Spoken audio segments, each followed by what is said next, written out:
To the Jets and their fans who have been talking and muttering the names Darnold, Rosen, and Mayfield to others and themselves, maybe I'm speaking about me, for 6 weeks. And it looked as though Mike Maccagnan would be choosing Thursday night from Josh Rosen and Baker Mayfield with the 3rd pick.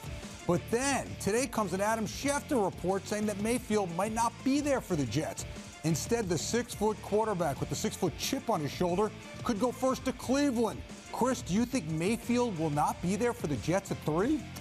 I think this is all smoke about Baker Mayfield going #1 to Cleveland overall. We've heard Josh Allen linked to Cleveland. Right. We've heard Sam Darnold linked to Cleveland at 1, even Saquon Barkley. I think this is just smoke. I think that the Cleveland Browns and John Dorsey, they're letting it be known that we're open for business if somebody wants to give us a king's ransom to move up to 1, potentially move down. But they don't want to move down too far. That's why Mike Maccagnan and the Jets weren't able to strike the deal to be able to get up to 1 in the first place. They want to stay within a range where they can get one of those franchise quarterbacks. Because make no mistake, with 2 top 4 picks, you got to get a quarterback out of this deal. Yeah. And so I think that they're going to be looking to try to get a franchise quarterback. But if somebody wants to come along and offer them something, I think they're willing to move on to their 2nd or even 3rd choice in that scenario. Willie? Yeah, at the end of the day, I don't care if Mayfield is there or not. The Jets or the Giants right now, they're looking for a guy that's going to change the franchise. In reference to Mayfield being connected to the Browns, I think Tyrod is a bridge. And I also think if you're the Browns and you're going to take a quarterback,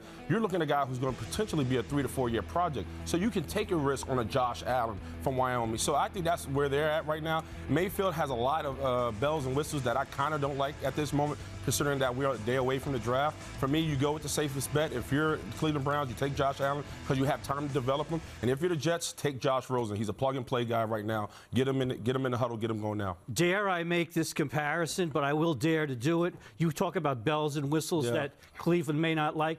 If they ever more like alarms. Alarms. You talk red flags. You're talking alarms is the guy I'm thinking of, Johnny Manziel. I mean, Baker Mayfield's a little guy like him. He could bring back memories of that to their fan base. I agree with Chris. I think it's a smokescreen. I think he's going to be somewhere between the 3 and the 6th pick. I don't think he's going up there at #1. Well, all teams are throwing up smoke screens. They're all trying to outbid and outtalk each other. But I think every team at this point knows who their guy is and what they're looking for. The only 4 that have not been mentioned in connection with the Browns are us. Everybody else at this point has been mentioned.